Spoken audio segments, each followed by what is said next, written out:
শ্বশুর বাড়ির মাল ভাঙ্গে না জানি। শোন, হাত দিয়ে ধরে নামাতে কিন্তু ভাঙ্গে যায়, তাই হিন থেকে গড়া দিমো, একাই চলে যাব। গাবলাদার তরমুজ জানি মাটিতে না পড়ে। হুমুন্দি দেখ, তোদের বাড়িতে স্পিড কিনে আনছি, নে মাল ধরে। বন্ধু, তোদের জন্য আজকে এক রাইস কুকার ভাত রাঁধছি। ইয়াল্লা, ভাত কনে গেল? দেখ, মনে হয় মুরগির গোস্ত এতক্ষণ পুড়ে ছাই হয়ে গেছে। আরে এ না, মুরগি আমানই আছে। গুঁড়া সাবান ছেড়ে এক প্যাকেট গুঁড়া সাবান ধরেই পড়ে গেল। এক কলসি মাল ধরেই ভেঙে গেল। গাইজ, ভিডিওটা কোথায় থেকে দেখতেছেন অবভিয়াসলি কমেন্টে বলে যাবেন, আর হাতে থাকা ফোনটির নাম সেটাও কমেন্টে বলে যাবেন। জনাব আবুল মিয়া আজ থেকে 30 বছর আগে বিবাহ করেছে। তার বয়স ছিল মাত্র 17 বছর। এই বেটা এলা একটা রুম বাজে লাগছে না। এই বেটা এখন কেন বিবাহ করতে চাই? আমার মক্কেলকে দিয়ে গাধার মতো পরিশ্রম করানো হয়। 3টা বেলা কানার মধ্যে দাহা খাউন না আয়া করতে। অর্ডার অর্ডার অর্ডার, আদালতের কার্যক্রম শুরু করা হোক।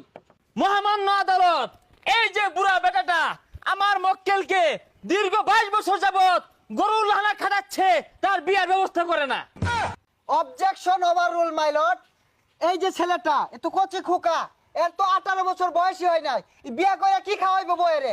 মাইলট, আমার প্রতিপক্ষ উকিল হয়তো জানে না, আমার মক্কেলকে আজকে বিয়ের ব্যবস্থা করলে কালকেই বাচ্চা দিয়া উগার বইরে হারবো। ইয়াল্লা, এত বাচ্চা কই পাইবো উগার বইরে হারবো।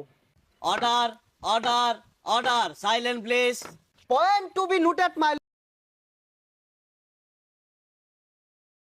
শ্বশুর বাড়ির মাল ভাঙ্গে না জানি। শোন, হাত দিয়ে ধরে নামাতে কিন্তু ভাঙ্গে যায়, তাই হিন থেকে গড়া দিমো, একাই চলে যাব। গাবলাদার তরমুজ জানি মাটিতে না পড়ে। হুমুন্দি দেখ, তোদের বাড়িতে স্পিড কিনে আনছি, নে মাল ধরে। বন্ধু, তোদের জন্য আজকে এক রাইস কুকার ভাত রাঁধছি। ইয়াল্লা, ভাত কনে গেল? দেখ, মনে হয় মুরগির গোস্ত এতক্ষণ পুড়ে ছাই হয়ে গেছে। আরে এ না, মুরগি আমানই আছে। গুঁড়া সাবান ছেড়ে এক প্যাকেট গুঁড়া সাবান ধরেই পড়ে গেল। এক কলসি মাল ধরেই ভেঙে গেল। গাইজ, ভিডিওটা কোথায় থেকে দেখতেছেন অবভিয়াসলি কমেন্টে বলে যাবেন, আর হাতে থাকা ফোনটির নাম সেটাও কমেন্টে বলে যাবেন। শ্বশুর বাড়ির মাল ভাঙ্গে না জানি। শোন, হাত দিয়ে ধরে নামাতে কিন্তু ভাঙ্গে যায়, তাই হিন থেকে গড়া দিমো, একাই চলে যাব।